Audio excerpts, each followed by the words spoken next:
कहाँ तक पहुंच गए?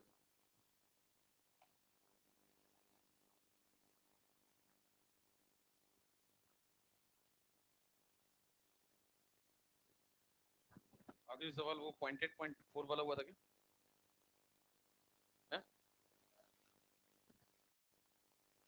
हाँ तो कुछ याद ही नहीं रहता है, जैसा आप ठीक समझे। चलो भाई एक और सवाल लिखो। 0.8 0.4 वाले तक पहुंच गए थे ना? ठीक है।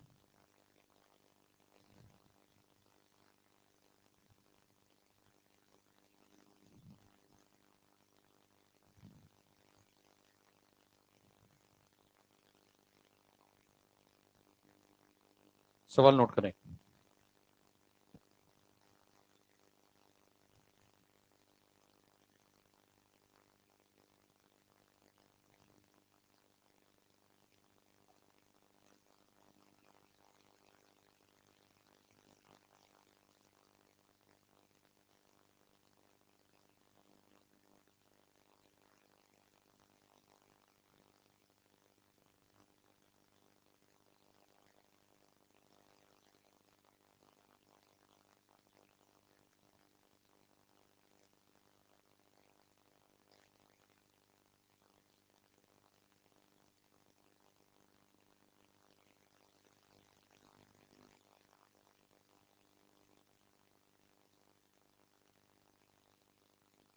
इस बार संख्या थोड़ी बढ़ गई है। इस बार आपके पास 3 लोग हैं। एक ए है, एक बी है, एक सी है। डेटा नोट करें।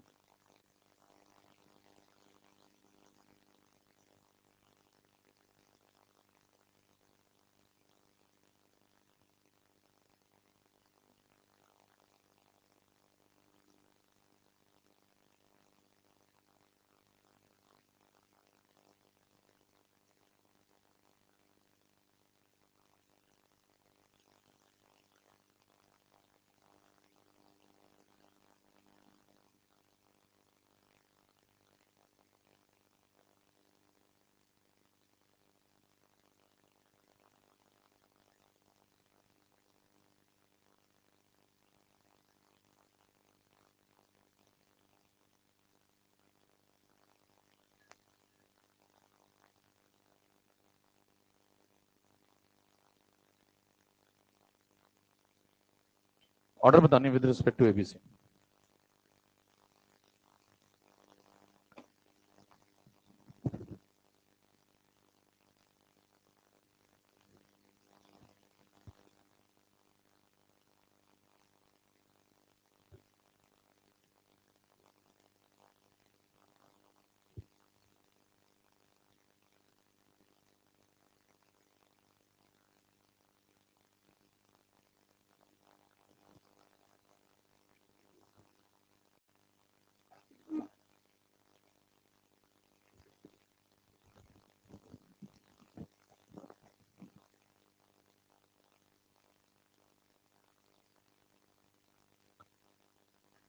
वही ऑप्शन है 012 112 120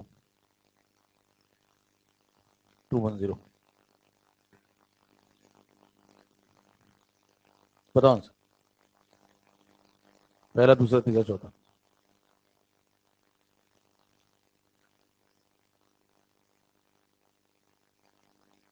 आगे तो बैठ जाते हैं ना। ठीक है, देखो सवाल को आराम से बताएगा थोड़ी देर में खुद ही। ऊपर वाले ने पेट दिया तो रोटी दे देगा। I will wait. आप पानी नहीं पी लेते तो तुम। ठीक, समझिए सर। देखो सबसे पहले क्या करेंगे, इस बार कितने खिलाड़ी हैं? 3 खिलाड़ी। तो बताइए काम पे कितने जाएंगे? हो गया आज का पहला। काम पे एक ही जाएगा। काम पे हर बार एक ही आदमी जाएगा, क्योंकि आपको एक ही आदमी की पावर निकालनी है। तो काम पे कितने लोग भेजेंगे आप हर बार? तो बाकी 2 लोग क्या करेंगे? घर पे बैठेंगे। घर पे बैठने का मतलब समझ गया? कांस्टेंट। ठीक है, आइए स्टार्ट करें। तो सबसे पहले मान लीजिए मैं एक आंसर निकाल रहा हूं, तो एक आंसर निकालते समय आप किसको घर पे बैठाएंगे, बी को और सी को। तो ये देखिए पहली रो है, ये दूसरी है, ये तीसरी, ये चौथी। आप ऐसी दो रोज पकड़ के बताएं जिसमें बी और सी एक साथ घर पे बैठ जाते हो। तो क्या फर्स्ट और सेकंड में बैठ रहे हैं? तो सीधे सीधे फर्स्ट और सेकंड हमने पकड़ ली और उसके अंदर में देखा कि बी भी घर पे बैठ गया और सी भी घर पे बैठ गया। काम पे कौन गया? काम पे ए गया। क्या करके आया ए? ऐसे भी देख सकते हैं और वैसे भी देख सकते हैं। आपको क्या देखना आसान लगता है, डबल या आधा? तो आप डबल देख लें, अपने हिसाब से आसान बना लें। लेकिन अब यहाँ ऊपर गए तो यहाँ भी ऊपर ही जाना, मतलब वहां तो ऊपर चले गए, यहाँ आप नीचे आ गए तो कहीं नहीं पहुंचेंगे। भाई साहब आ रहे हैं धीरे। टाइम कितना भी लेट कर दो, 1:45, 2, सवा 2, जिसको लेट आना वो लेट ही आएगा। देखिए, तो अब उसका समय से कोई लेना देना नहीं है, वो अंदर है व्यक्ति के, लेट होना एक प्रतिभा है वो। देखिए, तो अगर आपने ऊपर गए तो ये डबल हुआ और ये भी क्या हुआ, डबल होने पे डबल, तो पावर कितनी, 1। किसकी? जो काम पे गया। काम पे कौन गया? बी और सी घर पे बैठे हुए हैं। अब बताइए कौन कौन सी रोज पकड़े, पहले इतना नोट कर लो। अच्छा, नीचे आके क्या ये नहीं कर सकते थे? ऐसे करते तो गलत हो जाता, ऐसे करते तो आधा, तो इधर भी ऐसे ही करते ना फिर, तो ये भी आधा। आधा होने पे आधा मतलब 1। जैसा करने पे अगर वैसा ही इफेक्ट पड़ रहा है तो हमेशा पावर 1 होगी, +1। इतना नोट करते हैं। अब क्या करें बताओ? अब बी को काम पे भेजा जाए, घर पे कौन बैठेगा? अब आप कौन कौन सी रोज पकड़ेंगे? तो ये सिस्टमेटिक चला करिए। जैसे वहां एकदम से सवाल आ गया, अब यहाँ मान लीजिए, ये तो चलो आपने कभी देखा है सवाल, ये आपके सामने है, समय काफी है। वहां सिस्टमेटिक कैसे चलते हैं देखिए। सिस्टमेटिक चलने का मतलब है कि अगर आपको इतना ज्यादा रोज का सवाल आए, तो ऐसे सवाल पहली बात तो रोज रोज नहीं आते हैं, इतनी रोज के। तो कभी कभी आएंगे तो क्या करेंगे आप देखें। जब आपको ऐसा सवाल आए तो सिस्टमेटिक चलिए। कितने रोज हैं आपके पास? 4। तो सिस्टमेटिक जब चलेंगे आप, तो पहले शुरुआत करिए फर्स्ट रो से। फर्स्ट रो से चलेंगे तो फर्स्ट के साथ कौन कौन, फर्स्ट के साथ सेकंड को देख सकते हैं, थर्ड को देख सकते हैं, और तो पहले इनको देखिए। हो सकता है इनमें कोई घर पे बैठा हो, अगर इससे बात ना बने तो फिर पहली के साथ तीसरी को खिलाइए, इससे भी बात ना बने तो पहली के साथ। ये सिस्टमेटिक पैटर्न है। हो सकता है इतने में बात बन जाए, मान लीजिए फिर भी बात ना बने, तो क्या करेंगे फिर 2 नंबर पे जाएंगे। फिर 2 नंबर के साथ किसको खिलाएंगे? 3 नंबर के ना। 2 नंबर के साथ 1 नंबर वाली को नहीं देखोगे? देख चुके हैं, कितनी बार देखोगे, बोर नहीं होते एक चीज देख के बार बार? परिवर्तन नहीं, मजा उसमें नहीं है, मजा फिर मजा पहली बात तो बहुत तुच्छ शब्द है, और वो उसमें नहीं है जिसमें आप ढूंढ रहे हैं, उसमें तो बिल्कुल भी नहीं है। अब देखिए, दूसरे के साथ आप तीसरे को देखेंगे, पहले को देख चुके हैं आप, तो पहले को कितनी बार देखेंगे? फिर अगर बात नहीं बनी तो दूसरे के साथ चौथे को देखेंगे, अगर फिर भी बात नहीं बनी तो फिर किस पे जाएंगे?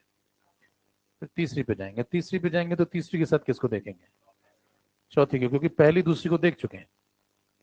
समझ रहे हैं? इतने कॉम्बिनेशन आपको ट्राई करने पड़ेंगे मैक्सिमम, ज्यादा से ज्यादा। हालांकि इतनी नौबत आती नहीं है, तो लेकिन अगर आए तो इतने कॉम्बिनेशन ट्राई करें। तो बताइए, क्या पहली के साथ दूसरी का हो गया? अब किसकी बारी है? पहली के साथ तीसरी। तो पहली के साथ तीसरी में बताइए कौन कौन घर पे बैठ गया? ये देखिए घर पे बैठ गया, ये भी घर पे, ये भी घर पे बैठ गया। तो ए और सी क्या घर पे बैठ गया? तो बी का काम हो गया। आइए बी पे चलते हैं। तो घर पे बैठ गए 2 लोग, एक तो ये घर पे बैठ गया, एक ये घर पे बैठ गया। अब काम पे कौन जाएगा? तो ये काम पे गया। कितना होकर के आया? 2 गुना। रेट पे क्या असर पड़ा? 208, 416। डबल, डबल होने पे डबल। देखिए डबल होने पे डबल असर पड़ रहा है, तो पावर +1 किसकी? जो काम पे गया। 1 के साथ 2 हो गया, 1 के साथ 3 हो गया। अब क्या करें? 1 के साथ 4 नोट करते जाए, नहीं तो सब हो जाने के बाद कुछ नोट ही नहीं कर पाएंगे, दिखना बंद हो जाएगा।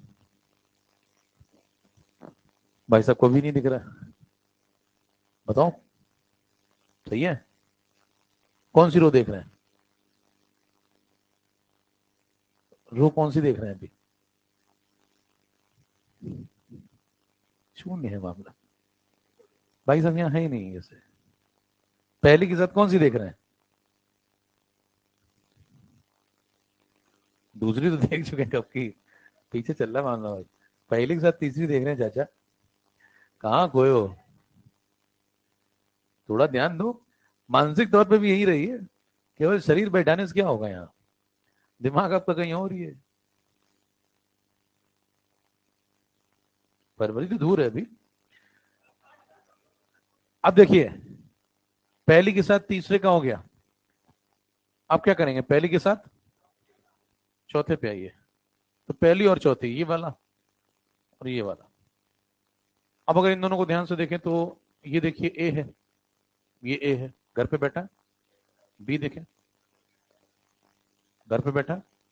तो काम पे कौन जाता है? सी काम पे जाता है। सी क्या होकर क्या है? देखो डबल।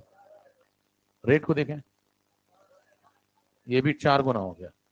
2 गुना करने पे 4 गुना, असर कितना हुआ है? स्क्वायर। तो इस बार आपने कौन कौन सी को सेलेक्ट किया है? फर्स्ट को, फोर्थ को, फर्स्ट को, फोर्थ को। यहां भी देखें, यहां से यहां जब जाएंगे तो ऐसा कितने गुना? 2 गुना। यहां से यहां जाएंगे तो 208, 832, 4 गुना। 2 गुना करने पे 4 गुना, पावर +2। किसकी? जो काम पे गया। Answer 112, ABC respectively. क्लियर? खींचो भी। अब इतना काफी हो गया। 3 का टेबल का कर लिया आपने सवाल। अब वो इससे ज्यादा नहीं पूछेगा। कहने 4 की टेबल कराओ, फिर 5, ऐसे हम लोग जिंदगी गुजार दें। तो इससे ज्यादा नहीं पूछेगा। नीट वाले इतना भी नहीं पूछते। वो अक्सर 2 की टेबल ही पूछते हैं बस। ए और बी बहुत ज्यादा ज्यादा। तो ये भी थोड़ा ज्यादा ही कर लिया आपने, थोड़ा बोल लीजिएगा। चलें आगे बढ़े। हेड नली zero order reaction.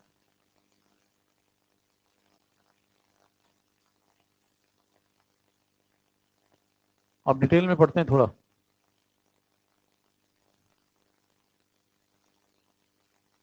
Zero order reaction पे। तो अब इसमें ये समझने जा रहे हैं कि इसकी इक्वेशन क्या होगी और इसमें ग्राफ वगैरह क्या बनेंगे। मान लीजिए एक रिएक्टेंट है ए, उससे प्रोडक्ट बन रहा है और ये जीरो ऑर्डर रिएक्शन है। तो इसका रेट आप कैसे लिखेंगे? कोफिशिएंट 1 है। रेट आप लिखेंगे -1/1 dA/dt, पहला तरीका। दूसरा तरीका k into a to the power order. Order कितनी है? यहाँ पे ये जो 1 आया है, ये 1 क्यों आया है? तो ये कोफिशिएंट 1 है। यहाँ पे जो 0 आया वो 0 क्यों आया? क्योंकि ऑर्डर 0 है। कल को अगर ऑर्डर यहाँ फर्स्ट होती तो यहाँ 1 आता, सेकंड होती तो यहाँ 2 आता।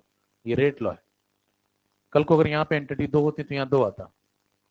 अच्छा, अगर मान लीजिए एंटिटी यहाँ 2 कर दे और यहाँ 2 आ जाए, फिर आप जब इन दोनों को इक्वेट करेंगे तो जो इक्वेशन आएगी वो थोड़ी अलग आएगी। वो आपसे पूछते नहीं है वो लोग। वो जो सवाल पूछते हैं उसमें आप क्या मान के चलते हैं कि कोफिशिएंट 1 ही है, क्योंकि वही आपके सिलेबस में मेनली उसी पे चर्चा होगी। तो ज्यादातर आप इसी की बात करेंगे। ये सबसे बेसिक फॉर्म है जो हम डिराइव करने जा रहे हैं। तो बताइए, दोनों को इक्वेट कर दें, दोनों रेट है। तो पहला वाला हो गया -dA/dt, दूसरा वाला हो गया k into a to the power. Solve करो इसको। ए टू द पावर 0 1 हो जाएगा। इसको लिख लो -dA = k/dt। दोनों साइड इंटीग्रेट करिए। कुछ इंटीग्रेट क्यों कर रहे हैं? क्या बताओगे? हैं? क्योंकि सब करते हैं। कह रहे सब करते हैं, मैं भी कर रहा हूँ। सब तो बहुत कुछ करते हैं। तो ऐसे जवाब मत दिया करिए। आप उससे टेक्निकल बातें करिए। उससे पूछा उसने कि इंटीग्रेट क्यों कर रहे हो, तो आप कहेंगे इंटीग्रेट इसलिए कर रहे हैं क्योंकि मेरे पास एक डिफरेंशियल फॉर्म है। ये कौन सा फॉर्म है? इसको बोलते हैं डिफरेंशियल फॉर्म ऑफ इक्वेशन। हमें कौन सा फॉर्म चाहिए? हमें नॉर्मल फॉर्म चाहिए, इंटीग्रल नहीं, नॉर्मल फॉर्म चाहिए। जो बोलता हूँ वो गलत हो जाता है। देखिए, डिफरेंशियल फॉर्म को किस में कन्वर्ट करना है? नॉर्मल फॉर्म में। तो डिफरेंशिएशन का अपोजिट क्या होता है? इंटीग्रेशन। तो डिफरेंशिएशन पे क्या करेंगे, डिफरेंशियल फॉर्म पे इंटीग्रेट कर देंगे, तो हमें क्या मिल जाएगा आगे सॉल्व करके, नॉर्मल फॉर्म, वो चाहिए। समझ पा रहे हैं? ठीक है। अब कह रहे हैं ऐसी बातें कौन पूछेगा, आप तो अपने आप से पूछ ही सकते हैं ना। अब देखिए यहाँ पे लिमिट लगाइए। अच्छा ऐसा भी हो सकता है, मान लीजिए क्वेश्चन, मान लीजिए आ गया वहां पे, फाइंड कौन सी इक्वेशन इसमें से डिफरेंशियल फॉर्म है जीरो ऑर्डर की। अब आप ढूंढ रहे हैं वहां पे कुछ और ही है, जो आपको याद है, तो आंसर कौन सा है, यही है, खत्म, यहीं पे सवाल खत्म हो गया, ये डिफरेंशियल फॉर्म। अब देखिए जब लिमिट लगाएंगे इसके ऊपर, तो यहाँ पे दो वेरिएबल हैं, कौन कौन से वेरिएबल हैं ढूंढिए। एक dt लिखा है तो कौन वेरिएबल है, टाइम। और एक डिफरेंशियल ए लिखा है तो कौन वेरिएबल है, कंसंट्रेशन ऑफ ए। तो लिमिट लगेगी इसके ऊपर। टाइम जब यहाँ पे जीरो रहा होगा तो ए का कंसंट्रेशन मान लो सी नॉट था, टी टाइम बाद ए का कंसंट्रेशन, तो टाइम पे लिमिट क्या लगेगी, जीरो से टी कंसंट्रेशन पे। तो यहाँ पे लिमिट लगा दी मैंने टाइम पे, जब टाइम जीरो था तो कंसंट्रेशन सी नॉट था, जब टाइम टी हो गया तो कंसंट्रेशन सी हो गया। अब कोई पूछे कि लिमिट क्यों लगा रहे हो, क्या बताओगे उसको,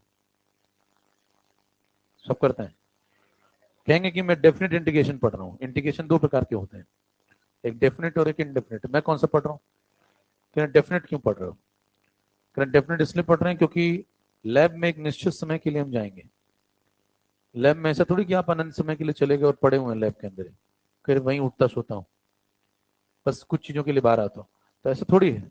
तो लैब के अंदर आप 30 मिनट के लिए जाएंगे, 40 मिनट के लिए जाएंगे, तो आप क्या करेंगे, एक टाइम लिमिट सेट करेंगे।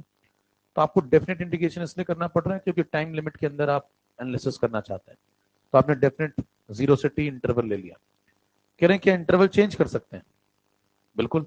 इंटरवल चेंज करके क्या हम T1 से T2 कर सकते हैं। मान लीजिए किसी का मन करे वो यहाँ T1 कर दे, यहाँ T2 कर दे, तो यहाँ क्या हो जाएगा, यहाँ C1 हो जाएगा। यहाँ लिमिट क्या बदली जा सकती है। लिमिट बदलने का क्या मतलब होता है, लिमिट बदलने का ये मतलब होता है कि आप अपना टाइम इंटरवल अपने अकॉर्डिंग चूज कर रहे हैं। आप 0 से 30 मिनट पे नहीं जाना चाहते, आप 30 से 40 मिनट पे जाना चाहते हैं, तो आपकी इच्छा है।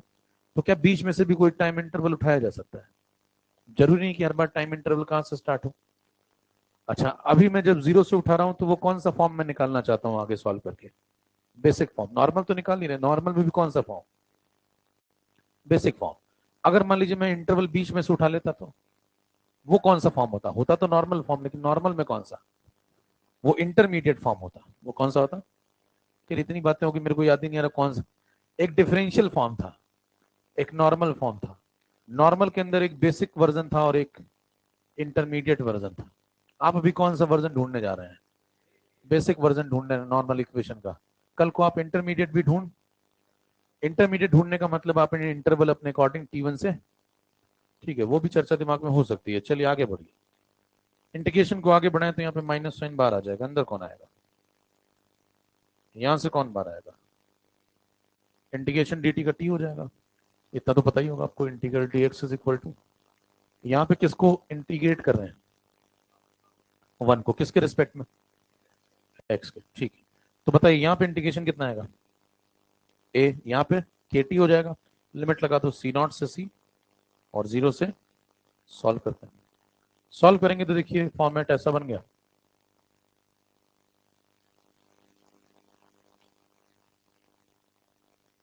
ये चला था, सॉल्व किया आपने इसको, तो ये बन गया इसका इंटीग्रल a। लिमिट क्या लगेगी इसमें बताओ, c0 से c। जब इंटीग्रल सॉल्व हो जाता है तो लिमिट ऐसे लिखते हैं, इसका इंटीग्रेशन हो जाएगा t, और t पे लिमिट क्या लग जाएगी बताओ, 0 से t। सॉल्व करें, सॉल्व करेंगे तो upper limit c, lower limit c0, यहाँ पे upper limit t, lower limit 0। इसको सॉल्व करें तो ये बन जाएगा c0 minus c is equal to kt। ये जीरो ऑर्डर का कौन सा form, basic form, normal form है, बेसिक फॉर्म है।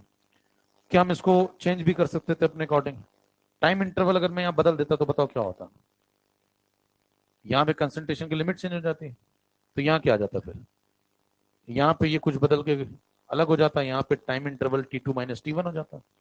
तो ये इंटरवल चेंज करूंगा तो उसके अकॉर्डिंग ये भी चेंज हो जाएगा, यही तो फर्क पड़ेगा। इंटरवल आप कुछ भी ले सकते हैं अपनी सुविधा अनुसार, लेकिन बेसिक फॉर्म में हम कौन सा इंटरवल लेते हैं, 0 से, ठीक है।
चलें, ये वाला कीजिए।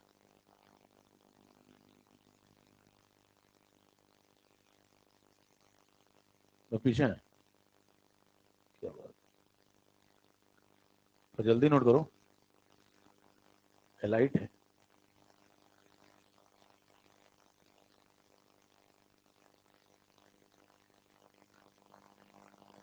रंगीन पेनों का इस्तेमाल तो नहीं करते होंगे आप लोग, थोड़ा बहुत करते होंगे। हाँ, शुरू शुरू में बहुत करते हैं लोग। जब पहली पहली बार आदमी आता है तो 6 पेन के साथ आता है, धीरे धीरे उसकी एक अनुभव बढ़ता जाता है और पेन कम होते जाते हैं। कोटा से जब व्यक्ति जाता है तो बिना पेन के जाता है। चले, ये नोट करिए।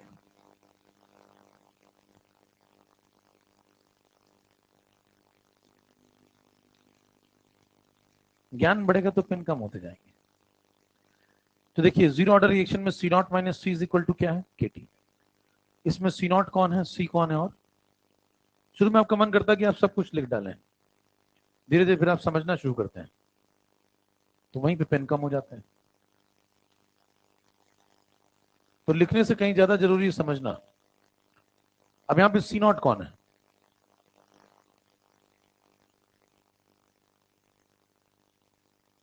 इनिशियल कंसंट्रेशन किसका, तुम्हारा।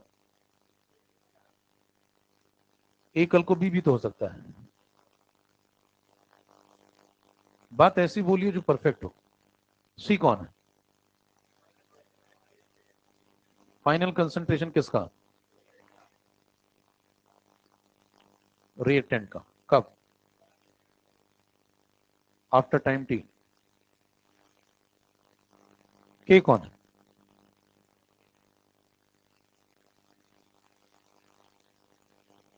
टी कौन है, टाइम इंटरवल। अब ये टाइम इंटरवल चेंज भी हो सकता है, अभी 0 से टी है, कल को T2 माइनस T1 भी हो सकता है। ठीक है, चलिए अब ये सब हो जाने के बाद इसकी एनालिसिस पे आइए।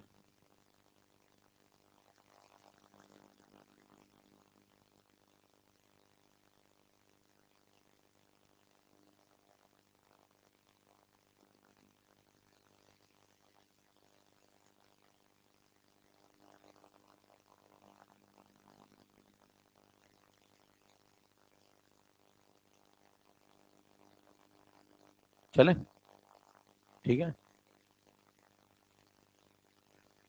अब बताएं, यहाँ पे जब एनालिसिस करेंगे तो प्रोपोर्शनैलिटी लगाएंगे, ये की हटाएंगे। जब आप ऐसा करेंगे तो देखिए नया फॉर्मेट क्या मिलेगा। C naught minus C is equal to K T चल रहा था, इसको ऐसे लिख लो। के यहां से हटाओगे तो क्या इसको ऐसे भी लिख सकते हैं, C naught minus C proportional to T minus zero. इस फॉर्मेट को देखें, इससे क्या समझ में आता है, इससे समझ में आता है कि जीरो ऑर्डर रिएक्शन के अंदर जो कंसंट्रेशन का डिफरेंस होता है वो अपने करेस्पॉन्डिंग टाइम इंटरवल के डायरेक्टली प्रोपोर्शनल होता है। करेस्पॉन्डिंग वर्ड बोलने का मतलब समझ रहे हैं, अपना वाला अपने वाले के साथ खेलेगा। मतलब जैसे कंसंट्रेशन का डिफरेंस अगर इतना है तो टाइम इंटरवल उसके अकॉर्डिंग मान लीजिए कुछ इतना है, इतना भी हो सकता है, इतना भी हो सकता है, कुछ भी हो सकता है, वो तो वेरिएबल है। लेकिन अगर कंसंट्रेशन का डिफरेंस इतना है और टाइम इंटरवल मान लीजिए इतना है, तो जब कंसंट्रेशन का डिफरेंस बड़ा हो जाएगा, डबल, तो ये टाइम इंटरवल भी जितना होगा उससे डबल हो जाएगा। अगर कंसंट्रेशन का डिफरेंस आधा कर देंगे तो टाइम इंटरवल भी, ये कहना चाहता है ये। इस पे एक सवाल लिखे, तो जीरो ऑर्डर पहचानने का तरीका बताएं, कैसे पहचानेंगे कोई रिएक्शन जीरो ऑर्डर है। कहेंगे जब कंसंट्रेशन का डिफरेंस अपने करेस्पॉन्डिंग टाइम इंटरवल के डायरेक्टली प्रोपोर्शनल हो जाए तो वो रिएक्शन जीरो ऑर्डर है। ऐसा सिर्फ जीरो ऑर्डर में होता है। ठीक है, सवाल लिखें।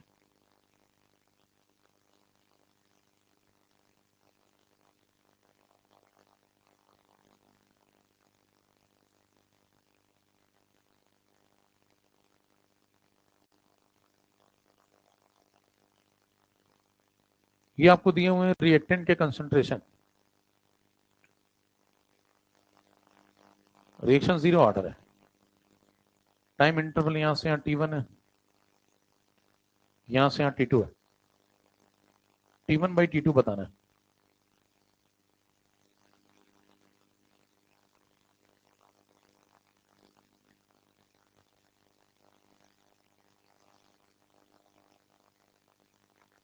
अब पेन बहुत कम चलना चाहिए, ना ही चले तो बेहतर है।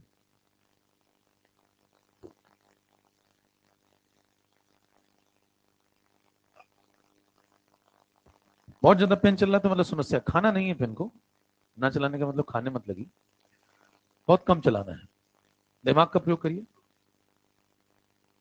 थोड़ा बहुत लिख सकते हैं, ऐसे मना नहीं है, किसी ने हाथ थोड़ी पकड़ा है, थोड़ा बहुत लिखिए, बहुत कम हो जाएगा। कितने लोग आंसर आ गया? क्या करेंगे बताएं, कंसंट्रेशन का अंतर निकालेंगे क्या? पीछे आपने सीखा था कि कंसंट्रेशन का जो डिफरेंस होता है जीरो ऑर्डर में, वो टाइम इंटरवल अपना जो करेस्पॉन्डिंग है उसकी डायरेक्टली प्रोपोर्शनल है। तो 4A और 3A का डिफरेंस बताओ, और 3A और A का डिफरेंस 2A। तो ये जो A और 2A आपने लिखे ये कौन है? ये कंसंट्रेशन के डिफरेंस है। ये वाला डिफरेंस किसके प्रोपोर्शनल होगा?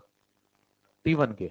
और ये वाला T2 के। अपना वाला अपने वाले के साथ खेलेगा। करेस्पॉन्डिंग का मतलब समझ पा रहे हैं?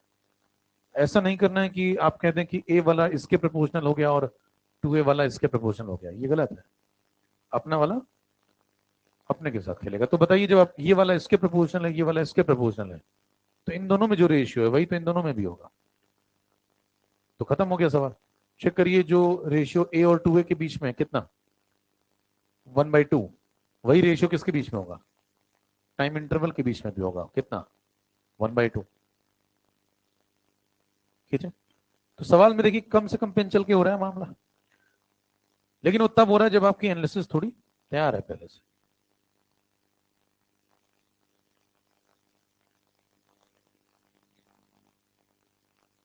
चलें,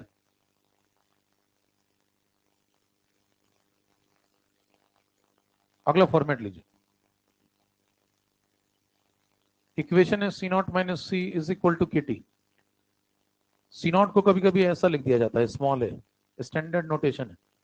सी की जगह कभी कभी क्या लिख दिया जाएगा, A माइनस एक्स। कहने का मतलब ये है कि जैसे आप ये रिएक्शन लिखा करते थे पहले, तो इसमें इनिशियल कंसंट्रेशन को कभी कभी A लिख देगा, फाइनल को क्या लिख देगा, A माइनस एक्स। तो सी नॉट की जगह आप A लिख सकते हैं और C की जगह, ठीक है। तो आइए एक नया फॉर्मेट ढूंढते हैं। नया फॉर्मेट है C naught minus C is equal to K T में सी नॉट की जगह A आ गया, C की जगह A माइनस एक्स आ गया, तो x इज इक्वल टू क्या आ गया?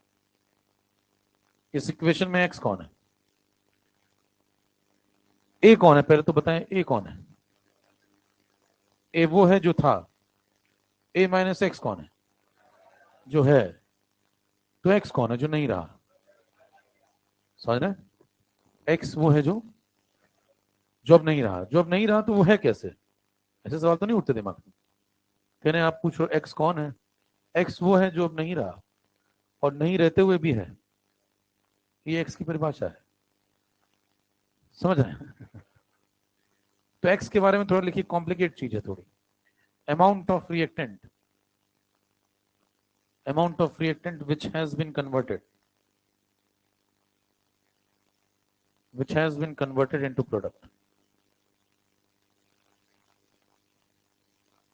तो x रिएक्टेंट का वो अमाउंट है जो टी टाइम में प्रोडक्ट में कन्वर्ट हो गया, समझ गए?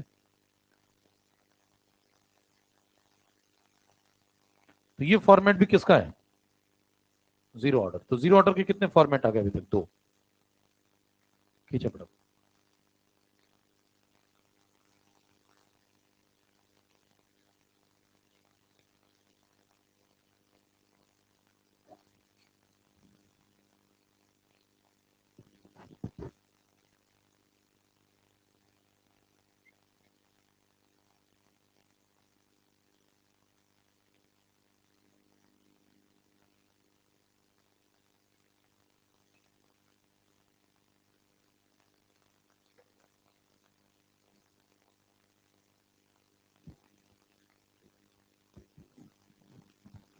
हिट डालिए, उसके बाद हाफ लाइफ।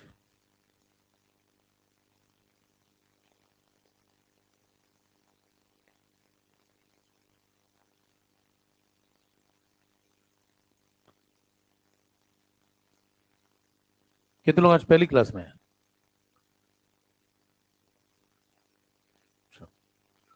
तो भाई जिसको भी जानकारी ना हो उसको बता दें, ये सब चीजें प्लस पे भी पड़ी हुई हैं, ये सारे लेक्चर प्लस पे उपलब्ध हैं।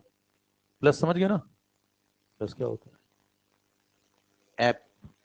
अनअकैडमी की जो ऐप है आपके मोबाइल में है, मोबाइल तो यूज करते होगे व्हाट्सएप, तो उसमें मोबाइल में प्लस अनअकैडमी प्लस डाउनलोड कर लें। कुछ भी छूट जाए आपका तो ये पूरा लेक्चर वहां पे रिकॉर्डेड फॉर्म में पड़ा हुआ है, 1 2 3 4 एकदम लाइन से।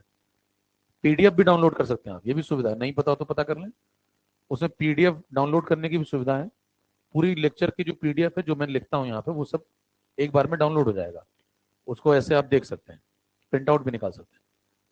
उसमें दो ऑप्शन आते हैं, कि विद एनोटेशन और एक विदाउट। विदाउट अगर करेंगे तो फिर लिखा हुआ नहीं आएगा, सिर्फ स्लाइड आएगी। विद करेंगे तो फिर सब कुछ आ जाएगा। चलिए, तो ये सब सुविधाओं का लाभ तब उठाना है जब मान लीजिए आपकी कभी क्लास किसी जरूरी वजह से छूट जाए। क्लास से भी जरूरी वजह होती है, देखिए।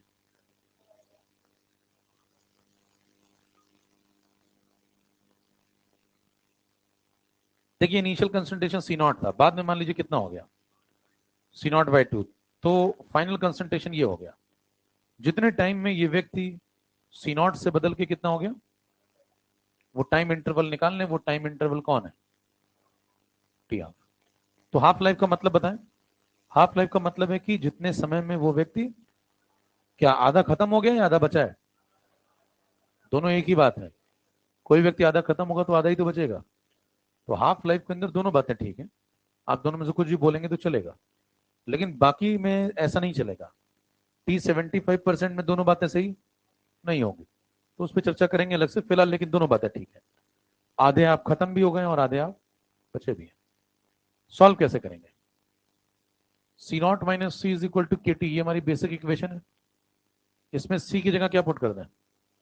C0/2। तो जो टाइम है वो क्या बन जाएगा? T half. यहां से टी हाफ निकालें तो ये बन गया C0 - C0/2, यानी कि C0/2। टी हाफ की वैल्यू आ रही है, ठीक है। ये हाफ लाइफ। तो हाफ लाइफ किस पे डिपेंड करती दिख रही है आपको? Initial consent. एक और तरीका, आप इसको ऐसा भी लिख सकते हैं, कभी कभी A/2 के लिख देगा तो सही है गलत है? C0 की जगह क्या लिख दिया उसने? ये भी सही है।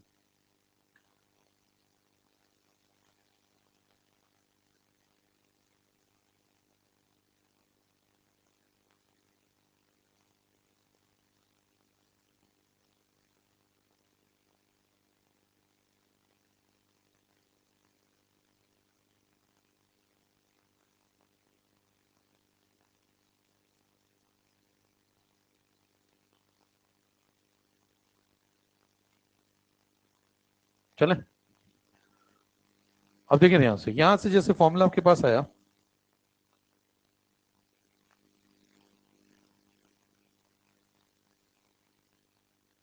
इसको ध्यान से देखें। इसको देखते हैं आपको समझ में आता है कि जो टी हाफ है वो किस पे डिपेंड कर रहा है। टी हाफ C0 पे डिपेंड कर रहा है, क्योंकि के तो जनरली फिक्स रहेगा, तो टी हाफ C0 पे डिपेंड अगर कर रहा है तो यहाँ पे पावर 1 लिख सकते हैं ऐसे, चलेगा?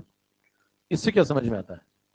इससे समझ में आता है कि जो आधी जिंदगी में लगने वाला समय है, उसको इस बात से फर्क पड़ता है कि आपने उसको कहां से अदा किया है। C0 मतलब जहां से आपने स्टार्ट किया है। तो आधी जिंदगी में लगने वाले समय को इस बात से फर्क पड़ता है कि आपने उसको कहां से, मतलब 100 से अदा करके 50 किया है या 50 से अदा करके 25 किया है, इस बात से फर्क पड़ेगा शुरुआत कहां से की। ठीक है, इस पे एक सवाल लिख लें।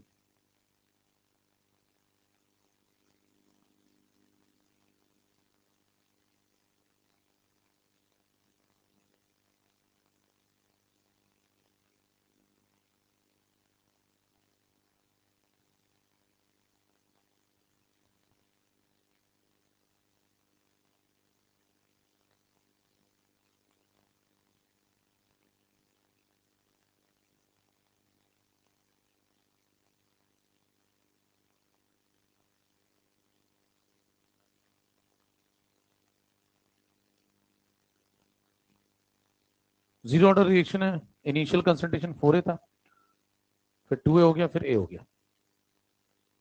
T1 बाई T2 बताना है। 4 ऑप्शन है, 1/2, 2/1, 1/1, 1/3। क्या लगता है? दूसरा चेक करिए क्या करेंगे। अगर आप 4a पे हैं, 4a से कहां चले गए, तो क्या आप आधे हो गए? पहली बार जब आप आधे होते हैं तो क्या बोलेंगे, ये हाफ लाइफ है कौन सी वाली? पहली हाफ लाइफ। फिर बताओ 2a से कहां चले गए, तो क्या फिर से आधे हो गए? दोबारा जब आप आधे हुए तो उसको क्या बोलेंगे, हाफ लाइफ है लेकिन कौन सी वाली? ये सेकेंड हाफ लाइफ। ध्यान दें जो दोनों हाफ लाइफ है क्या वो बराबर है? नहीं। क्यों? क्योंकि हाफ लाइफ को इस बात से फर्क पड़ता है कि आपने उसको कहां से, जैसे जब आप यहां पे आधा करने जा रहे हैं यहां पे, तो इनिशियल कौन है? 4 है। तो इस वाली हाफ लाइफ को इस बात से फर्क पड़ेगा कि इसका इनिशियल 4 है। तो जब आप दूसरी बार आधा करेंगे तो यहां से कर रहे हैं, जब आप यहां से स्टार्ट करेंगे तो इनिशियल बदल गया है। इनिशियल कौन है? तो इस वाली हाफ लाइफ को फर्क किससे पड़ेगा? 2 से। बराबर। तो बताएं अगर इनिशियल कंसंट्रेशन पहले से क्या हो गया है, अगर मान लो ये वाला जो इनिशियल कंसंट्रेशन है ये पहले से आधा हो गया है, तो बताएं हाफ लाइफ भी पहले से आधी हो जाएगी। देखें यहाँ 4 है इनिशियल, यहाँ पे कितना हो गया? 2 है। तो क्या इनिशियल पहले से आधा हो गया? फर्स्ट हाफ लाइफ में जो इनिशियल है और जो सेकंड हाफ लाइफ में इनिशियल है वो देखिए बदल रहे हैं। फर्स्ट हाफ लाइफ में ये वाला है, सेकंड हाफ लाइफ का इनिशियल ये वाला है, तो ये पहले से आधा हो गया। पहले से आधा होने का मतलब ये चीज पहले से, और अगर ये पहले से आधी होगी तो हाफ लाइफ भी पहले से। पहले से आधी होने का मतलब अगर पहली वाली 20 है तो अगली वाली 10 है। कह रहे पहली वाली 20 कहां से पता चली? एग्जाम्पल। तो पहली वाली 20 तो अगली वाली 10, तो उसके अगली वाली 5, उसके अगली वाली 2.5, फिर 1.25। ऐसे खेल सकते हैं बहुत आगे तक। तो रेशियो क्या बना फिर? 2:1। सही जवाब है 2:1। तो जीरो ऑर्डर पहचानने का दूसरा तरीका, क्या दूसरा तरीका है? जब आपकी आधी जिंदगी आगे बढ़ने पर लगातार आधी होती चली जाए, तो इसका मतलब किस कौन सी ऑर्डर में है? तो दो तरीके हो गए। पहला तरीका क्या था?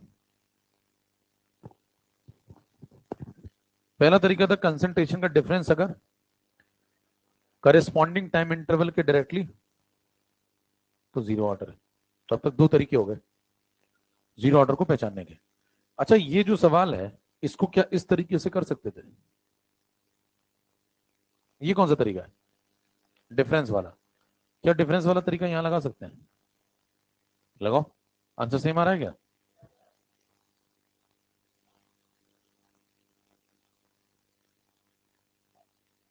डिफरेंस वाला यहां लगाओगे तो बताओ कितना कितना डिफरेंस आ रहा है?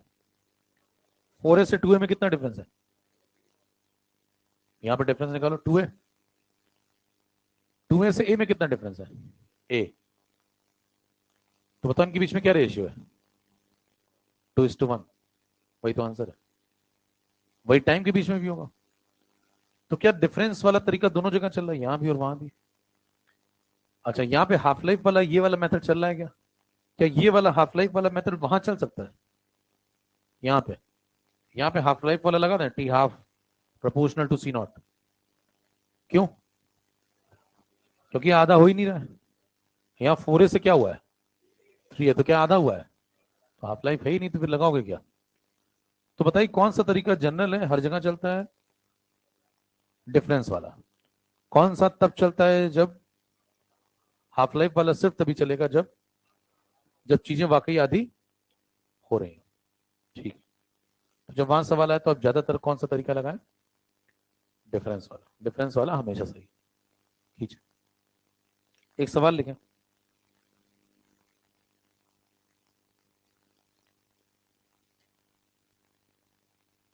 ये हो गया।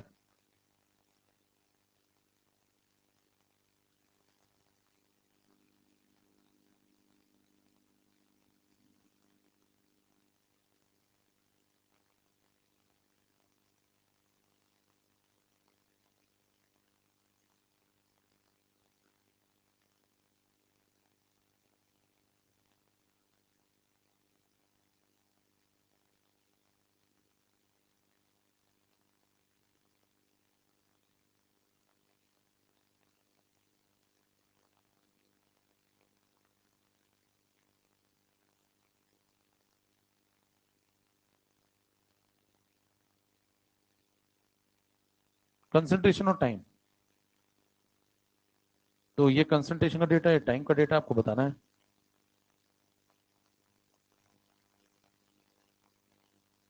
क्या बताना है? ऑर्डर कौन सी चल रही है?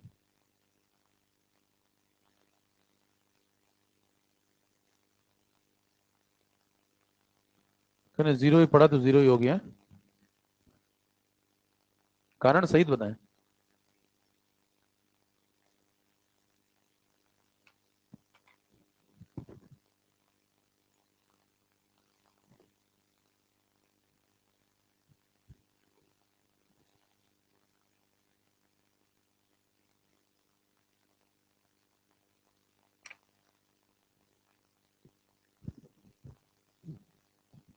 हाँ, ये क्या करोगे?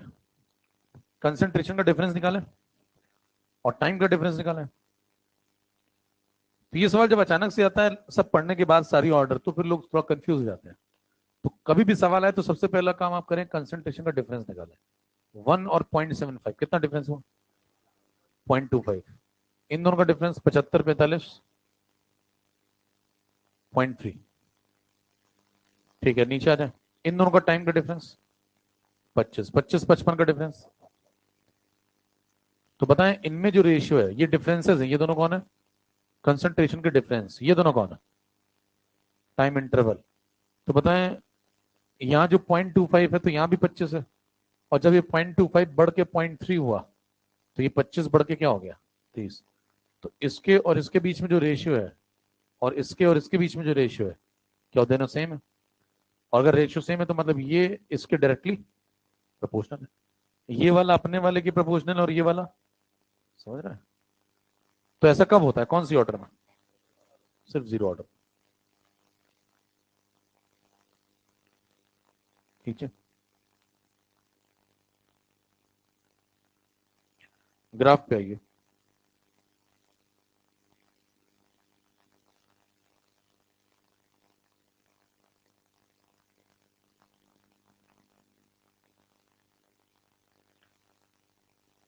ग्राफ बनाने के लिए आपके पास क्या होना चाहिए?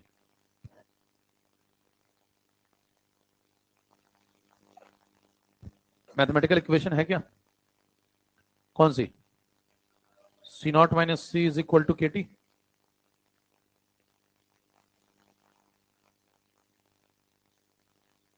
अब बताइए, ये इक्वेशन है, आपको ग्राफ बनाना है इस पे। तो वेरिएबल कौन कौन है अपने पास? सी और टी। टाइम बदलेगा तो सी बदलेगा। ठीक है, तो ग्राफ जब बनाए तो ध्यान दें, वेरिएबल को एक अपोजिट डायरेक्शन में ले आए, तो ऐसा लिख लो, सी इज इक्वल टू माइनस के टी प्लस सी नॉट। तो सी को किस पे ले लिया मान लो मैंने? टाइम को। तो ये जो माइनस के क्या बन जाएगा, और ये सी नॉट क्या बन जाएगा? इंटरसेप्ट। तो Y is equal to M X plus C. सरल रेखा, सरल रेखा का स्लोप कैसा होगा? माइनस के कैसा होता है? पॉजिटिव। तो माइनस के नेगेटिव, तो नेगेटिव स्लोप बनाएंगे, ग्राफ नीचे की तरफ जाएगा। देखिए नेगेटिव स्लोप का मतलब ऐसे, सीढ़ी नीचे उतरेगी। पॉजिटिव स्लोप का मतलब सीढ़ी ऊपर जाएगी। तो इस बार नेगेटिव स्लोप नीचे की तरफ, बराबर। ठीक है, आपने देखा होगा मैंने कारण नहीं पूछा, समझ रहे हैं? कोई कारण का कोई कारण ही नहीं है कारण पूछने का। जानने वाले को कौन रोक पाया है? कारण कुछ भी हो, कारण सत्य है असत्य है, क्या फर्क पड़ता है? उसका जाना है, ये निश्चित है। निश्चित चीज को पहचानिए और आगे बढ़ते रहिए। इंटरसेप्ट पे आइए। इंटरसेप्ट कितना है? तो इससे कहानी शिक्षा की मिलती, समझ पाए? कोई जा रहा हो तो कारण मत पूछिए कभी।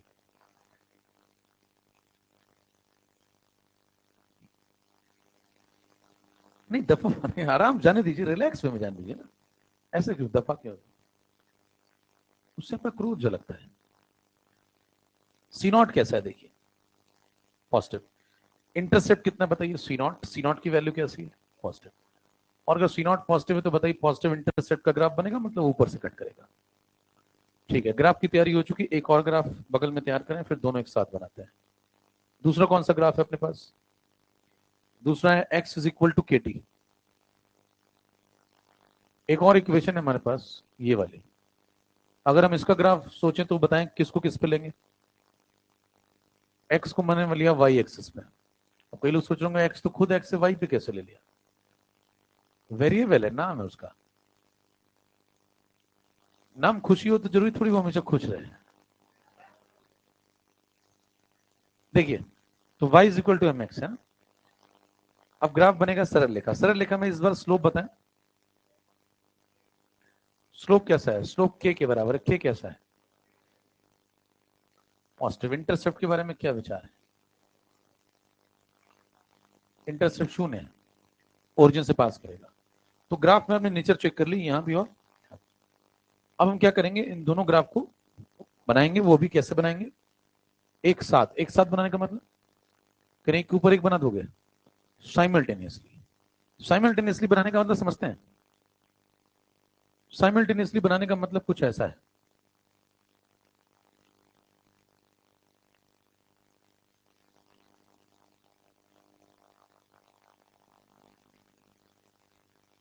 कुछ ऐसा समझ पा रहे हैं? मतलब एक के नीचे एक एक्सिस रख रहे हैं, कॉमन एक्सिस रख रहे हैं। किसकी? किसकी एक्सिस कॉमन रख रहे हैं? टाइम की। तो हम क्या देखना चाहते हैं?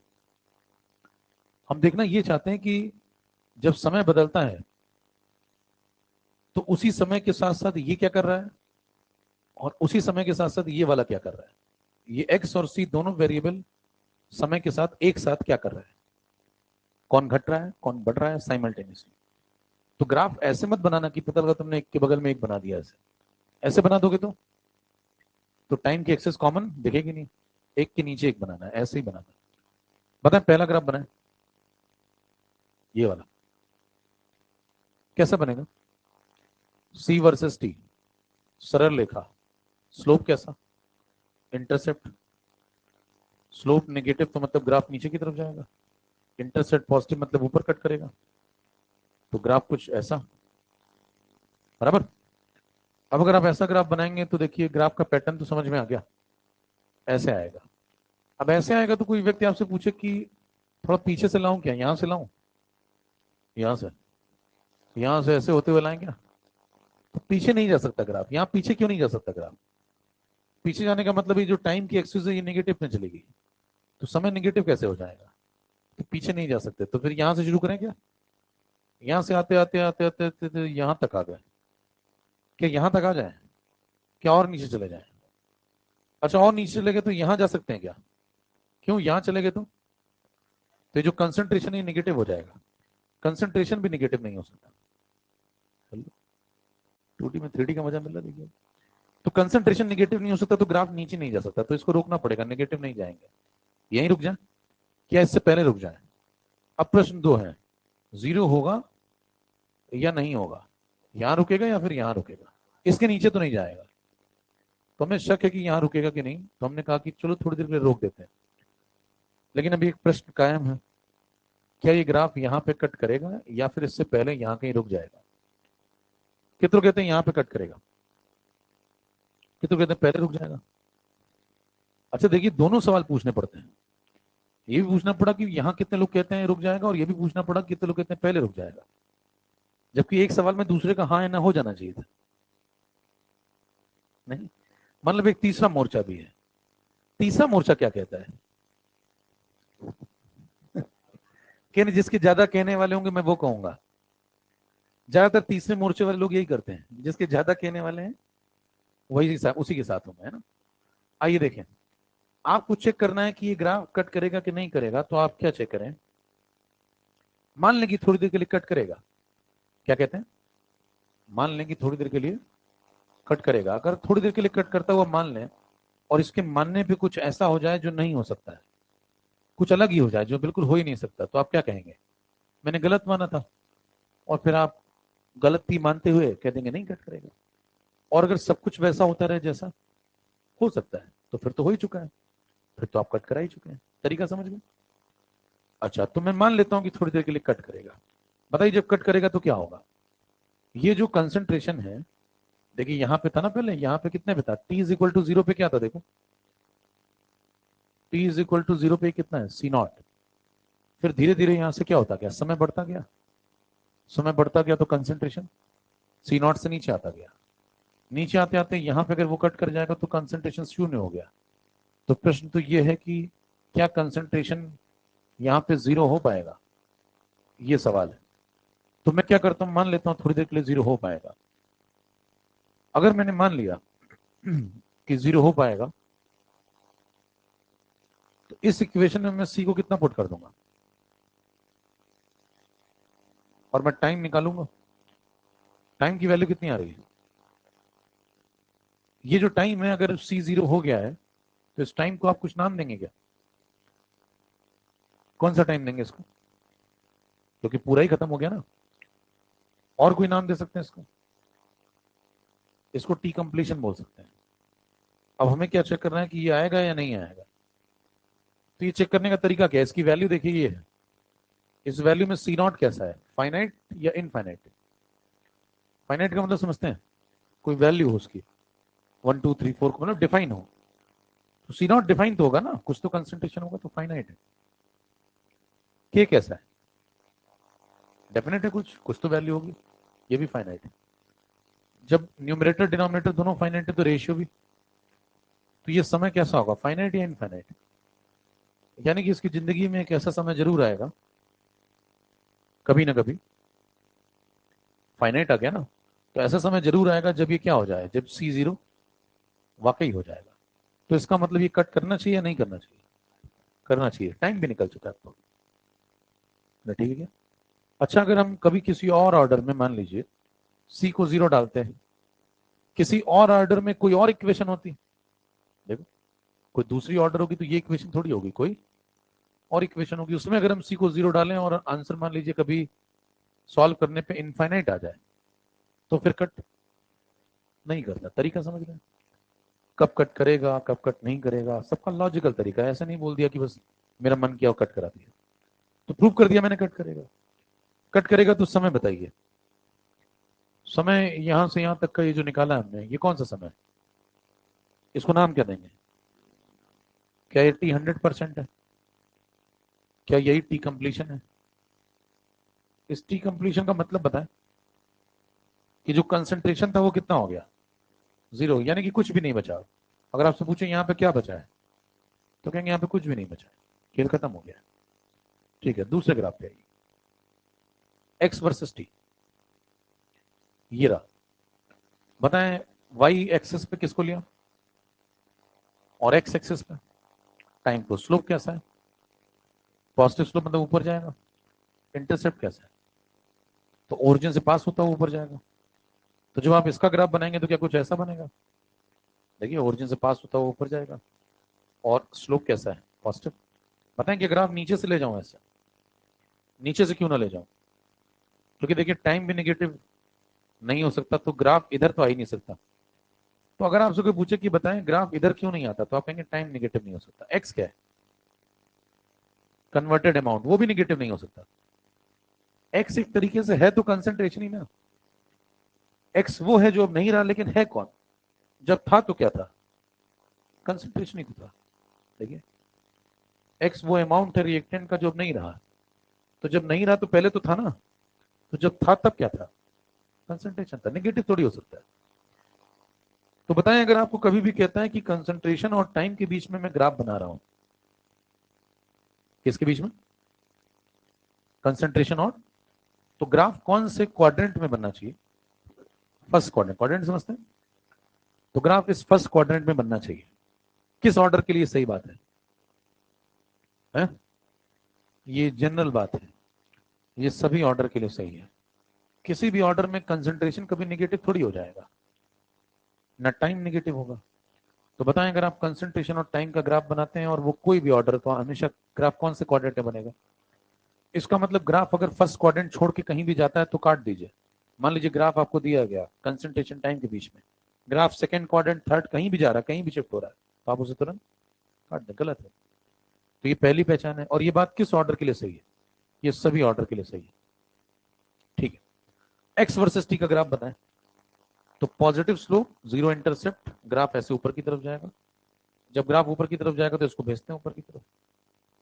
अब ऊपर की तरफ मान लो मैंने भेजा, तो यहां से चलते चलते चलते क्या करेगा, इसे तोड़ के निकल जाएगा यहाँ पे ऊपर, या इसको कहीं रोकेंगे, कहाँ रोकेंगे, यही समझना आपको। इसीलिए एक के नीचे एक ग्राफ बनाया गया है। ध्यान दीजिए, ये वाला जब टाइम आ जाएगा, ये वाला, तो ये टाइम आने का क्या मतलब है, ये टाइम आने का ये मतलब है कि खेल खत्म हो गया है। जब खेल ही खत्म हो गया तो ग्राफ उसके आगे थोड़ी जाएगा, क्योंकि कन्वर्जन जितना होना था वो हो चुका होगा। तो बताइए इस पर्टिकुलर टाइम पे क्या कन्वर्जन जितना होना था वो हो चुका होगा। तो ये वाला जो टाइम है, ये वाला, ये कौन सा है, ये वही है T100%। तो आप ये बताएं कि ये पॉइंट यहाँ पे आकर के खेल खत्म हो जाएगा, ग्राफ इसके आगे नहीं जाएगा। इस पर्टिकुलर पॉइंट पे ये वैल्यू कितनी होगी, एक्स की। तो एक्स की वैल्यू हो जाएगी, जैसे आप अगर ऐसे समझे कि मान लें रिएक्टेंट था, इससे प्रोडक्ट बन रहा है, तो मान लें पहले इसकी वैल्यू कितनी थी, ए, फिर ए में से थोड़ी देर बाद कितनी जाएगी, एक्स, अंत में ज्यादा कितनी जा सकती है, ए। ए में से ए से ज्यादा थोड़ी चले जाओगे। बताइए पहले कितने गए थे आप, 0। तो अगर आपसे कोई पूछे कि एक्स की वैल्यू कहां से कहां तक वेरी कर रही है, तो कहां से कहां तक वेरी कर रही है, 0 से ए तक। तो एक्स की शुरुआत कहां से हुई थी, 0 से, और अंत कहां होगा। तो जब एक्स ए हो जाएगा तो मतलब समझ लीजिए खेल खत्म हो गया।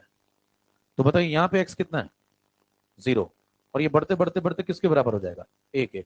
जब ए के बराबर हो जाएगा तो खेल खत्म हो जाएगा। समझ आ रहा है। तो कोई पूछे यहाँ पे एक्स की वैल्यू कितनी हो गई, तो क्या बताएंगे, एक्स की वैल्यू ए हो गई। ए मतलब कौन, इनिशियल कंसंट्रेशन, या सी नॉट बोल सकते हैं। समझ आ रहा है। अच्छा, दोनों समय क्या एक ही है, अलग अलग है, ये वाला समय और ऊपर वाला समय क्या एक ही है। देखिए ये समय अगर आपसे काउंटिंग कराई जाए और ये ऊपर वाला समय, तो क्या ये दोनों टाइम एक ही है। तो क्या दो घटनाएं एक साथ हो रही हैं, कौन कौन सी दो घटनाएं एक साथ हो रही हैं। किसी ने आपसे कहा कि अब हमारे बीच कुछ नहीं रहा, उसी वक्त किसी और ने आपसे मान लीजिए कहा कि जो कुछ था वो खत्म हो गया है। तो क्या दोनों एक ही बातें कर रहे हैं, दोनों का एक ही मतलब है। आप अलग समझ रहे होंगे। क्या बोला उसने, उसने बोला हमारे बीच अब कुछ नहीं रहा। दूसरा वाला क्या बोल रहा है, दूसरा कहता है कि जो कुछ था वो खत्म हो गया है। तो बात तो एक ही ना, खेल खत्म हो गया, दोनों का एक ही मतलब है कि खेल खत्म हो गया है। T100%। तरीके हैं बोलने के, नहीं। ओके।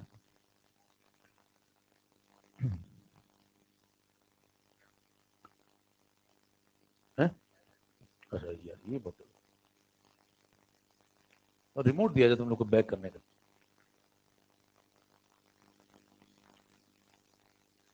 कितनों को नींद आ रही है,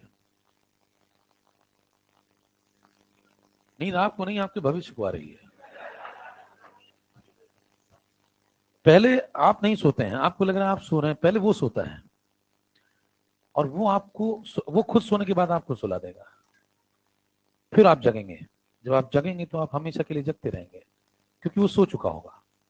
अब वो आपको नहीं सोने देगा। एक बार भविष्य सो जाता है, फिर आपको शुरू करनी पड़ती है मजदूरी, फिर आप चाह के भी नहीं सो पाएंगे। आपका मन करेगा सोने का, लेकिन वक्त आपको सोने नहीं देगा। तो कोशिश करिए कि वो ना सोए। कईयों का तो 20-20 साल बाद जागता है।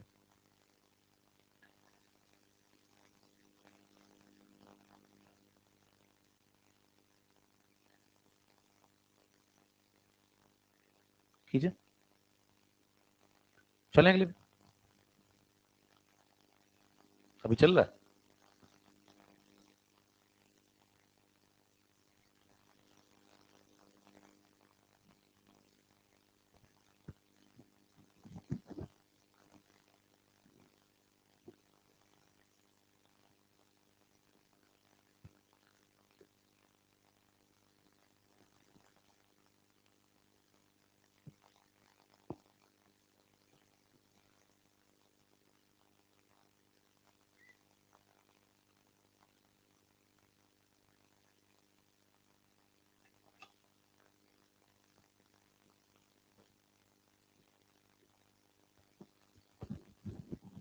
चले भाई, तो ये काम खत्म है। T100% डिफाइन है और वो निकल चुका है। अब आपने दो चीजें पढ़ी, एक T50% और एक T100%। अरे हो गया। देखिए इसकी जगह पे कभी कभी ऐसा भी लिखा मिलेगा आपको, A/K, सही लिखा है।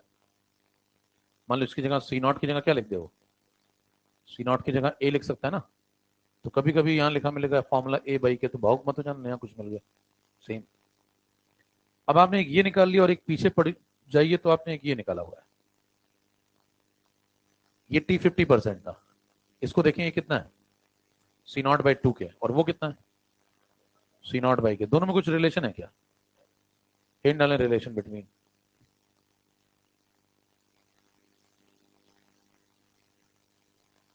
आया? किसको उसको बात करनी है? पहले तो सवाल है आया किसका है, उससे तय होगा किसको बात करनी, नहीं। Relation between T50% and T100%। भाई साहब खुश हो गए, चलो बात तो करने को मिलेगा। देखें तो T50% है, ठीक है, तो ज्यादातर पापा का ही होता है। अब देखें पापा का नाम से भी होता है कई बार, समझ रहे हैं? अब क्या होता है T50%,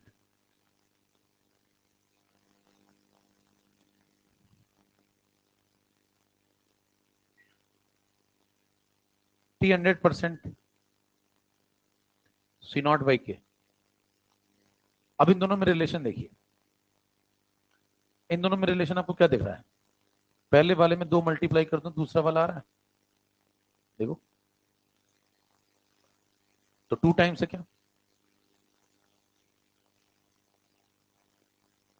ये रिलेशन। अब इस रिलेशन से आपको क्या समझ में आता है कि हाफ लाइफ का 2 गुना कर दें तो आपको T100% मिल जाएगा। अब सवाल उठता है कि कौन सी वाली हाफ लाइफ का, क्योंकि हाफ लाइफ तो वेरिएबल है। बताइए जीरो ऑर्डर की हाफ लाइफ क्या कांस्टेंट होती है? नहीं, लगातार बदल रही, पहली वाली 20 तो अगली वाली, अगली वाली, फिर अगली वाली 2.5। उसने पूछा कौन सी वाली का डबल कर दूं, तो उसने बोला कि कौन सी वाली का डबल कर दूं, तो आप उससे कहिए जहां से जीरो होना चाहते हो वहां से पहली वाली का डबल कर दो। क्या कह गया? क्वेश्चन के फॉर्म में समझते हैं, इसको नोट कर लें पहले।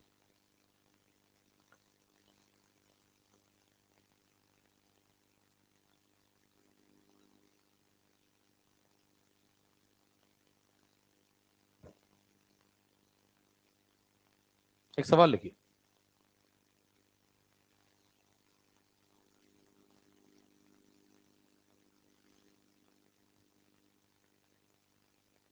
मान लीजिए आपसे कहता है कि इनिशियल कंसंट्रेशन यहाँ 4A था, यहाँ पे 2A है, यहाँ पे 0 है। अब कई लोग जीरो बोलने के बाद, मैं बार बार बोल रहा हूँ यहाँ पे 0, लेकिन फिर भी उनका A बनेगा, ऐसे बना देंगे धीरे से, फिर कहेंगे कि आंसर मैच नहीं कर रहा था, यहाँ 0 है, लिख लीजिएगा साफ साफ। अच्छा, पीछे भी आप ऐसा कोई सवाल लगा चुके हैं क्या?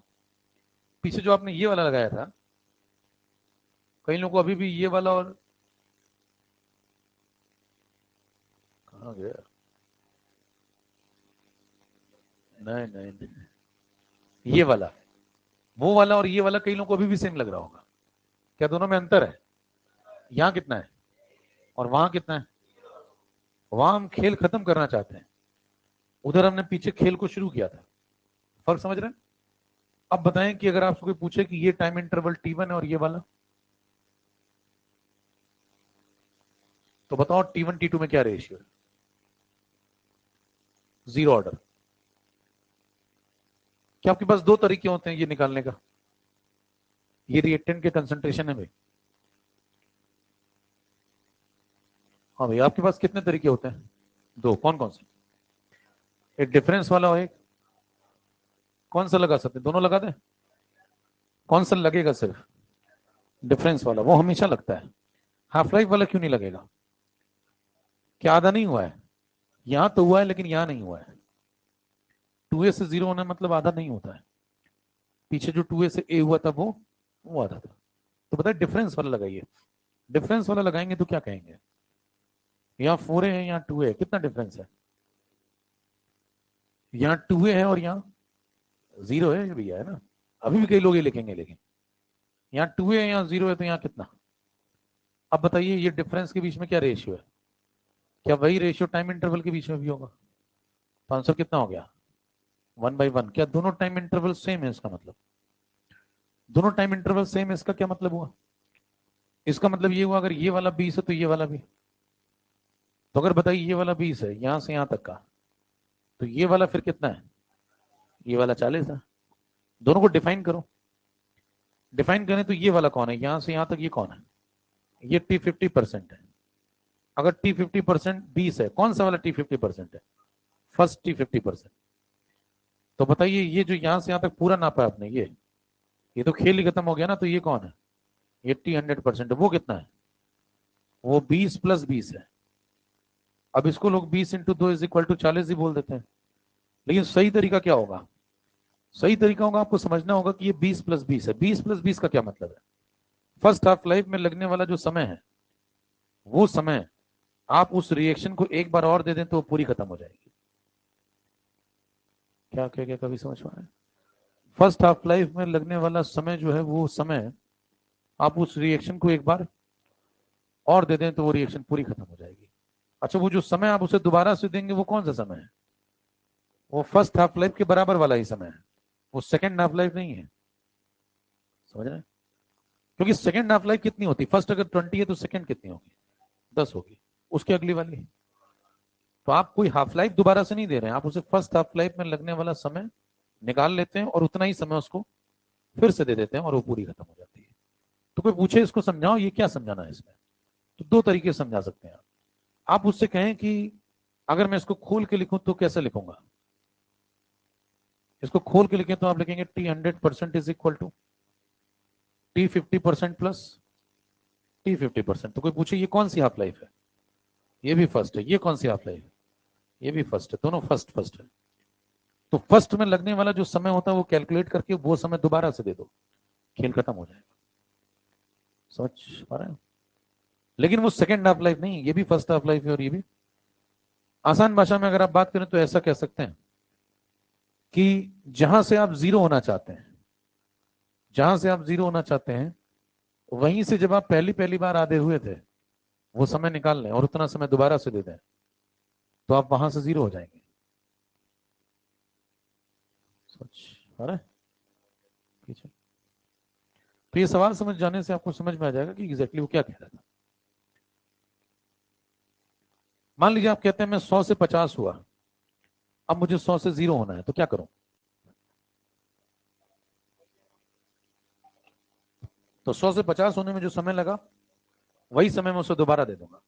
कोई कहता है मैं 50 से 25 हुआ, अब मुझे 50 से 0 होना है, अब क्या करेंगे?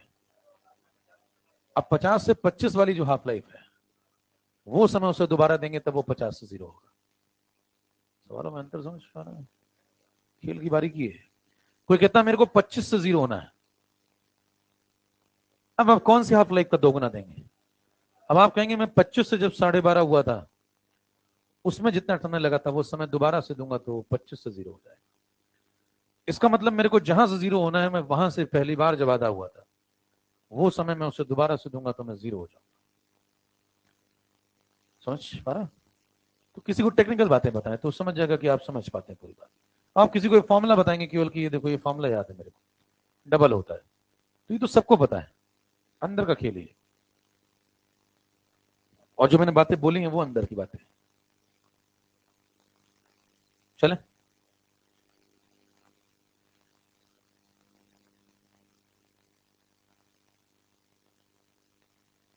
एक और यहाँ पे जो कंफ्यूजन दिमाग में उठ सकता है वो ये कि बताएं पहली वाली हाफ लाइफ अगर 20 है, तो अगली बार आधा करेंगे तो कितनी होगी? अगली बार करेंगे तो 5, उसकी अगली बार। अगर मैं ऐसे सीरीज बनाता जाऊं 20 + 10 + 5 + 2.5 + 1.25 और प्लस ऐसे आगे समथिंग समथिंग, तो क्या खेल कभी पूरा खत्म हो पाएगा? खेल कभी पूरा नहीं खत्म होगा। क्यों? देखिए आप 4A पे हैं, मान लीजिए आप 100 पे हैं, चलिए 100 पे हैं तो आधा करेंगे तो कितने होंगे?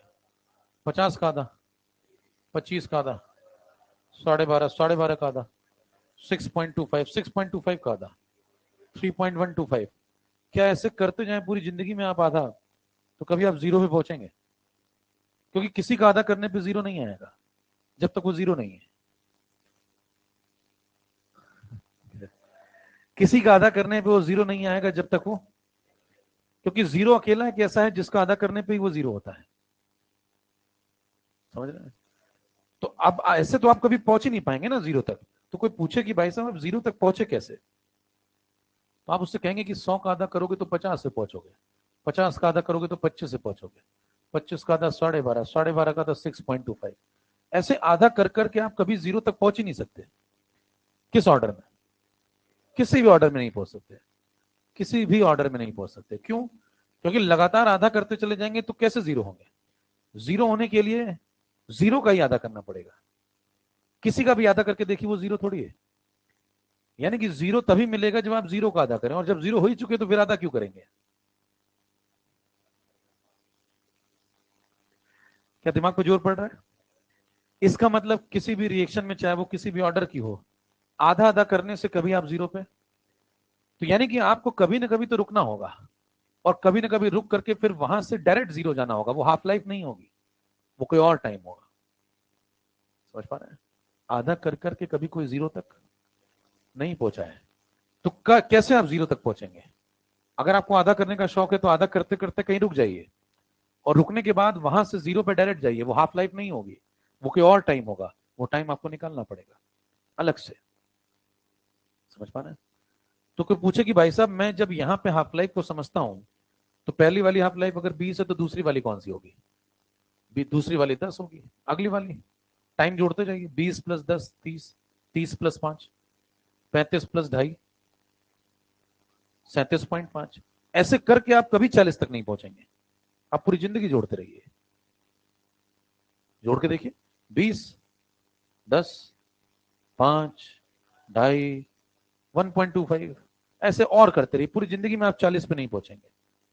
तो 40 पे पहुंचने का मतलब क्या है? फिर आपको कहीं ना कहीं रुकना पड़ेगा ना। एक जगह जाकर के आप रुक जाइए, 4A से 2A पे रुक जाइए, फिर 2A से डायरेक्ट कहां जाइए? जीरो पे। और ये टाइम कुछ अलग ही है, ये कोई हाफ लाइफ थोड़ी है। आधा कर करके कोई जीरो तक पहुंचा कहां है? जीरो तक पहुंचने के लिए कहीं से डायरेक्ट जीरो पे जाना होगा, वो अलग समय होगा, वो अलग से निकालना पड़ेगा। और क्या वो समय मैंने अलग से निकाल लिया है? वो समय किसके बराबर है? वो समय उसी के बराबर है जो पहली बार आधा हुए थे, उसी समय के बराबर है। ये पता कहां से चला कि उसी समय के बराबर है?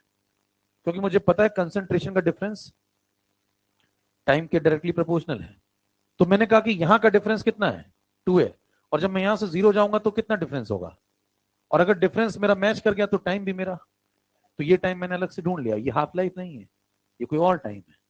ये इस हाफ लाइफ से मैच हो रहा है, लेकिन ये यहां से यहां तक कोई हाफ लाइफ नहीं है, ये कुछ और ही है। ये कौन सा समय है? ये वो समय है जिसमें आप 2A से जीरो हुए हैं, ए नहीं हुए हैं। कितनों को बात समझ में आ गई? सीधा झंडे की खींचो। समय समाप्त हो गया? किसकी बजी घंटी? अच्छा अभी तो ठीक है।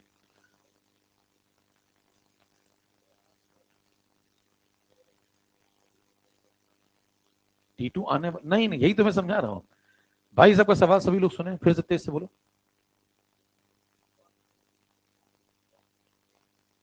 सवाल सुनाई पड़ा आपको? इनका ये सवाल है कि क्या हम ऐसा कह सकते हैं कि T2 आने वाली सभी हाफ लाइफ का समेशन है? नहीं, यही तो मैंने आपको समझाया। आधा कर करके कोई जीरो तक कभी पहुंचा है क्या? आप सोच के देखिए, कभी आप लगातार आधा करते हैं आप जीरो तक पहुंच पाएंगे?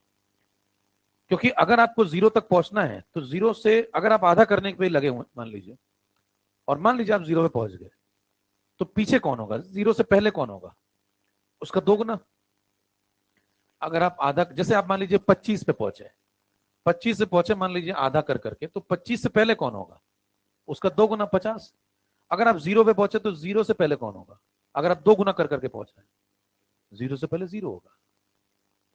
और उससे पहले कौन होगा? उससे पहले एक और जीरो होगा। तो क्या जीरो को आधा करके ही जीरो बनाया जा सकता है?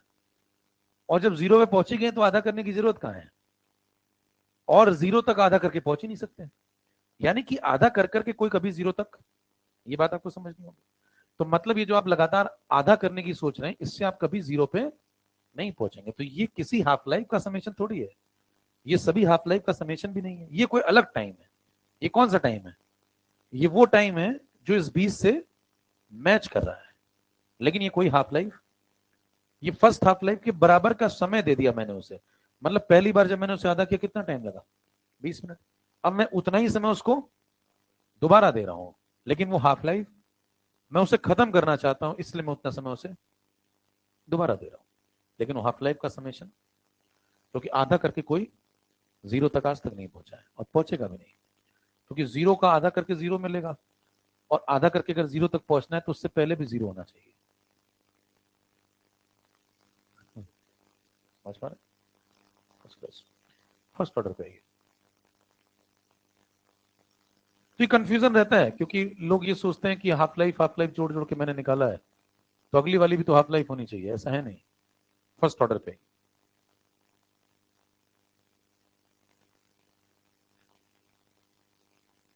तो पीछे वाले में आपने डिफरेंस वाला कॉन्सेप्ट यूज कर लिया है।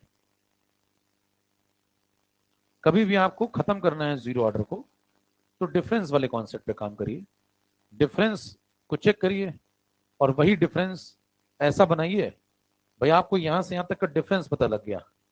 मान लीजिए आप 100 पे हैं, 50 पे गए, फिर आप जीरो पे चले गए, खत्म हो गया। अब बताइए, आप ये वाला टाइम निकाल सकते हैं क्या जीरो ऑर्डर में? बिल्कुल। लेकिन ये हाफ लाइफ नहीं है। कैसे निकालेंगे? ये डिफरेंस निकाल लेंगे, और ये डिफरेंस इसके बराबर है, और अगर डिफरेंस बराबर है तो टाइम भी बराबर लगेगा, खत्म हो गया। समझ पा रहे हैं? डिफरेंस बराबर है तो, क्योंकि डिफरेंस टाइम इंटरवल के डायरेक्टली, ये लॉजिक। लेकिन ये कोई हाफ लाइफ नहीं है। ये कौन सा समय? ये 50 से जीरो तक जाने का समय, ये यूनिक समय है, ये कोई हाफ लाइफ नहीं है। हाँ, इसके अंदर कुछ हाफ लाइफ आप ढूंढ सकते हैं, जैसे 50 से 25, 25 से 12.5, लेकिन ऐसा करके कभी आप जीरो तक आशा करते हैं। समझ गया फर्स्ट ऑर्डर पे ही। मान लीजिए रिएक्टेंट है, उससे प्रोडक्ट बन रहा है, आपसे कहता है रेट समझाओ। पहला तरीका। दूसरा तरीका, बताएं यहां पे पावर में 1 क्यों लिखा है? Order first.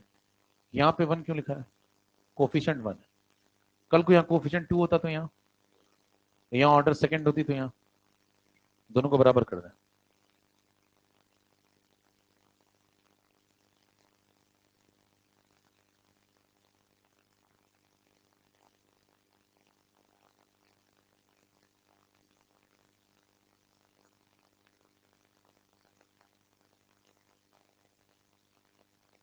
ठीक है, एक जैसे वेरिएबल में एक तरफ ले आया, अब इंटीग्रेशन करेंगे जैसे पहले किया था। लिमिट क्या लगाओगे? t is equal to 0 C naught T C. Limit लगाओ। यहाँ पे टाइम पे लिमिट क्या लगेगी बताओ, पिछली बार की तरह। और यहाँ पे कोई पूछेगा क्या कर रहे हो तो बता लोगे? क्या बताओगे? क्योंकि ये कौन सा फॉर्म था? डिफरेंशियल। उसको इंटीग्रेट करके क्या कर रहे हो? नॉर्मल फॉर्म निकाल रहे हैं। लिमिट क्यों लगा रहे हो? क्योंकि डेफिनेट टाइम इंटरवल के लिए मैं रिएक्शन को एनालाइज कर रहा हूँ। कहने 0 से टी क्यों लिया? क्योंकि मैं बेसिक वर्जन चाहता हूँ। T1 से T2 ले सकता हूँ, ले सकते हो, वो इंटरमीडिएट फॉर्म होगा। ठीक, बताइए इसका इंटीग्रेशन करेंगे तो ये माइनस बाहर आ जाएगा, यहां से के बाहर आ जाएगा। सॉल्व करें थोड़ा। इंटीग्रल 1/x dx, क्या ये ln x बन जाएगा? ln x को और क्या लिख सकते हैं? log x बेस ई। और क्या लिख सकते हैं? 2.303 log x बेस 10। और क्या लिख सकते हैं? 2.303 log x। अगर log x लिखा तो अंडरस्टूड है कि बेस कितना है? बेस 10। ठीक है, अब ये फॉर्मेट अगर हम यूज कर लें तो बताइए इसकी जगह क्या लिख देंगे? ln ए, लिमिट लग जाएगी, इधर बन जाएगा क्या? t।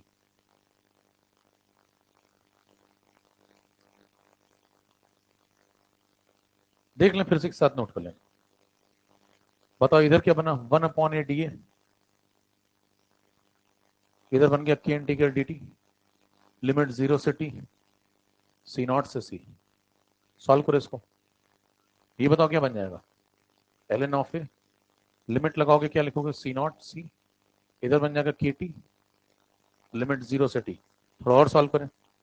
अपर लिमिट लगाओ माइनस लोअर लिमिट लगाओ तो क्या बन जाएगा? ln of C minus ln of C naught is equal to K T. Minus को अंदर भेजो, तो बन जाएगा ln of C naught minus ln C is equal to, ये क्या बन जाएगा बताओ। इधर पहला फॉर्मेट आपके सामने, k is equal to 1/t ln of C naught by C. ठीक है,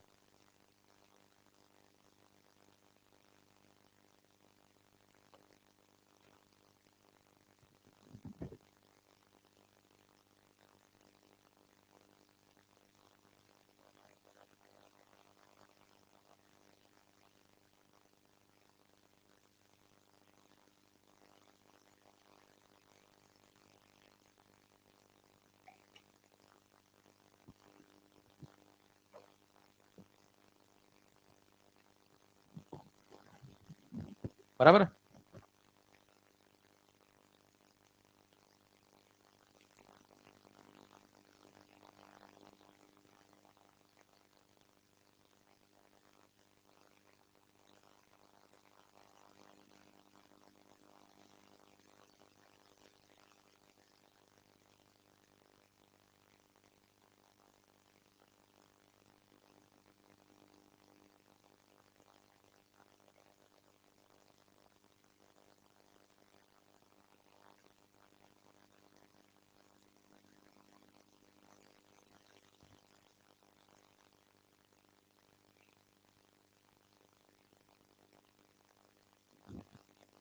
तो ये पहला फॉर्मेट आ गया। अब ऐसे और भी फॉर्मेट आप ढूंढ सकते हैं।